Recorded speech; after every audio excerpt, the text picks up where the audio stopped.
Hey there, this is Mrs. Eischens with Geometry Lesson 4.6. Now we're going to be talking about proving triangles, and we're going to get another shortcut method for proving two triangles are congruent. So far we have four shortcuts: the side-side-side theorem or postulate, the side-angle-side theorem, angle-side-angle, and angle-angle-side.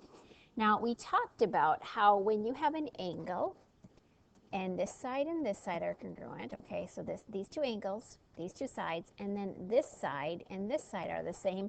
That's the donkey one, and that does not work because obviously, even though you have the two sides that are congruent and an angle a set of angles that is congruent, this triangle and this triangle are not congruent because this side could swing either way. In other words, this angle could be two different sides of that angle on the top.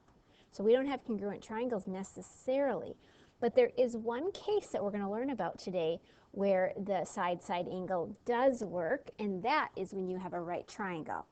So before we do that, let's review the parts of a right triangle, and these are parts that you need to know, you need to memorize. You will have a question like this on your test. Now, in a right triangle, you have two sides that are called legs, and the side that is across from the right angle is called the hypotenuse. So write those in on your note guide. If you were standing on this right angle right here and threw a ball straight across, that would be the hypotenuse, and that is the longest side of the triangle. The other two sides are called the legs. Hypotenuse is a fun word to spell.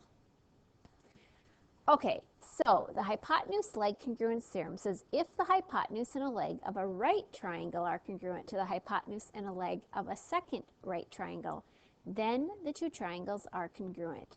And I'll just tell you, we're not going to spend time on the proof, but basically if you took this triangle and just swapped it over here, okay, so this side and this side are the same, and you know that these angles are the same, and these two sides are the same, you have an isosceles triangle, which means that the base angles are congruent. So given this information, what do we have here? We have angle, angle, side, angle, angle, side, which means the two triangles are congruent. So like I said, this only works though when you have this SSA only works when you have a right triangle, and what we call it is hypotenuse. Okay, it always has to be the hypotenuse because those are going to be the sides that make it, if you put them together, would be make an isosceles triangle. So you have the hypotenuse in both, and then one of the legs. It doesn't matter which leg, it's just the hypotenuse and a leg. Okay, so state the third congruence that must be given to prove that the triangles are congruent using the indicated postulate. So if we want to use the HL congruence theorem, now I want you to really look at this one because you're going to have questions in your test. So what you have to do is write what's given, mark on the triangles what's given, and then figure out what else you need. So we're given that segment RM and FB are congruent. RM and FB are congruent. Angle J and is a right angle, and angle J and D are congruent, which means that that is a right angle. So when you have a right triangle, or right triangles, two right triangles, you could use HL. So we have the hypotenuse in both. Then what we need is a leg. It doesn't matter which one. So you could either, in this case, you could say that JM, segment JM has to be congruent to segment DB. Okay, that would be one answer. You'd get full credit. Or you could say that the long legs, this one and this one, have to be congruent. So segment RJ is congruent to segment FD. So that would work also. And that would be by the HL, a hypotenuse and a leg. All right, let's look at this one. Do we have enough information to prove that the triangles in each example are congruent? So in each example, we have right triangles. Well, here, you don't have the hypotenuse, so you can't use HL, but you have a side, an angle, and a side. Side, angle, side. So we'd say yes, in this case, by SAS. Now in the next one, we have, let's see, this side.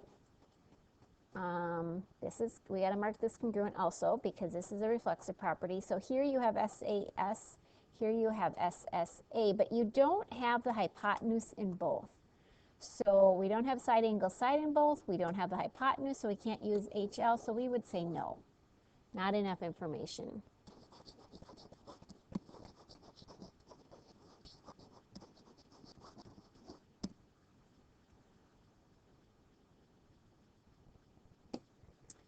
All right, let's do a theorem. It says that BE bisects AD at point C, and AB and BC are perpendicular, and segment DE is perpendicular to segment EC, and AB is congruent to DE. We need to prove the triangles are congruent. Now, there are a few ways to do it, but if we're going to go off what is given, we first start out by writing that. Segment BE bisects segment AD. There are a lot of givens at C, I should say at point C. And then the segments that are perpendicular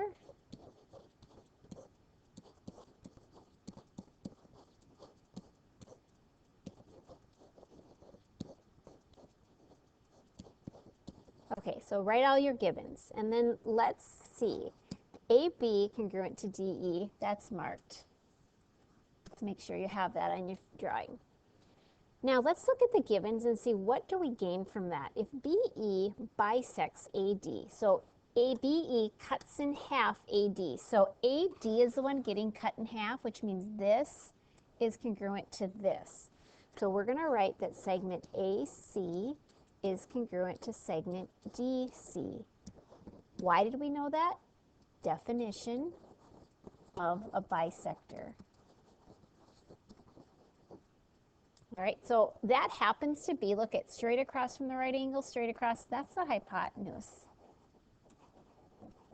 Okay, and then we do want to establish a fact that because these are perpendicular, that we know that angle B and angle E are right angles. And we know that because of the definition of perpendicular lines. Oh, let me just use the symbol, perpendicular lines. So we have, and if they are both right angles, if you look at your pink sheet, it says right angles, all right angles are congruent, so angle B is congruent to angle E. All right angles are congruent. So we have right triangles. We need that in order to use HL. We have the hypotenuse is congruent to each other. I don't know how you say that, plural. That's kind of confusing. And then we also have a leg congruent to each other. So we can say now that the triangles ABC and triangle DEC are congruent based on the HL theorem. So we have a hypotenuse and a leg and a leg. So using HL, those triangles are congruent. All right, that's it for this lesson. We're going to work on the homework in class when I see you next. So I just wanted you to watch it. Send a copy of your notes in to me. Thanks for watching.